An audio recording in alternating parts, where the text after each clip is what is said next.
AP ప్రభుత్వం మరో కీలక నిర్ణయం తీసుకుంది.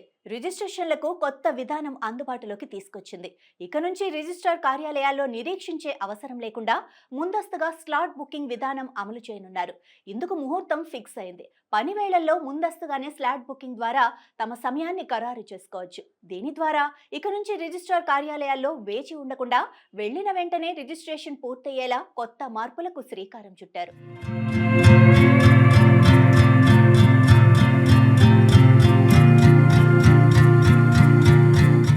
ఏపీ ప్రభుత్వం కొత్తగా డాక్యుమెంట్ రిజిస్ట్రేషన్లకు స్లాట్ బుకింగ్ విధానం అందుబాటులోకి తీసుకొచ్చింది.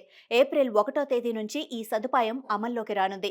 ప్రతిరోజు ఉదయం 10:30 నుండి సాయంత్రం 5:30 మధ్య రిజిస్ట్రేషన్ కోసం సమయం ఖరారు చేసుకునేందుకు డైనమిక్ క్యూ మేనేజ్మెంట్ సిస్టమ్ అందుబాటులోకి వచ్చింది. ఐజీఆర్ఎస్ వెబ్సైట్లోకి లాగిన్ అయిన వెంటనే డాక్యుమెంట్ ప్రిపరేషన్ మాడ్యూల్ ఉంటుంది. అందులో ఆస్తుల వివరాలు నింపిన అనంతరం దరఖాస్తు ఐడి వస్తుంది.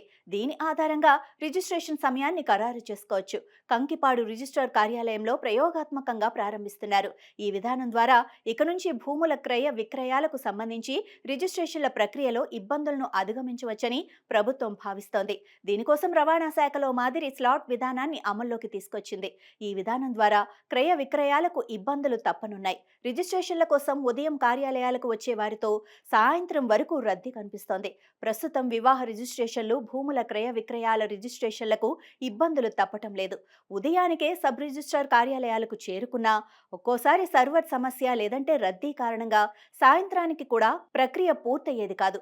రాత్రి సమయాల్లో కూడా రిజిస్ట్రేషన్లు జరిగేవి. రిజిస్ట్రేషన్ల కోసం రోజంతా నిరీక్షించే అవసరం లేకుండా ఈ స్లాట్ విధానం ఉపయోగపడనుందని అధికారులు చెబుతున్నారు. స్లాట్ విధానంతో ఏ సమయానికి రిజిస్ట్రేషన్ చేస్తారో క్రయ విక్రయదారుల సెల్ ఫోన్కు మెసేజ్ వెళ్తుంది. ఆ సమయానికి దస్త్రాలు సిద్ధం చేసుకుని వెళితే గంటలోపే రిజిస్ట్రేషన్ ప్రక్రియ ముగుస్తుంది. వివాహ రిజిస్ట్రేషన్ ప్రక్రియ కూడా ఇదే విధానంలో అమలు కానుంది. స్లాట్ బుక్ చేసుకోవటానికి ఎలాంటి ఫీజు చెల్లించాల్సిన అవసరం లేదు. కానీ స్లాట్ రద్దు చేసుకుంటే మాత్రం ₹100 చెల్లించాలి. రద్దు చేసుకున్న స్లాట్ను మళ్లీ బుక్ చేసుకుంటే 200 ఫీజు చెల్లించాల్సి ఉంటుందని చెబుతున్నారు. ఈ చెల్లింపులపైన స్పష్టత రావాల్సి ఉంది. సెలవు రోజుల్లో కూడా స్లాట్ బుక్ చేసుకోవచ్చు. రిజిస్ట్రేషన్ ముందు రోజునే అన్ని వివరాలతో సంబంధిత కార్యాలయానికి ఆన్లైన్లో అన్ని వివరాలు పొందుపర్చి స్లాట్ బుక్ చేసుకోవాల్సి ఉంటుంది. ఏప్రిల్ నుంచి ఈ విధానం అందుబాటులోకి రానుంది.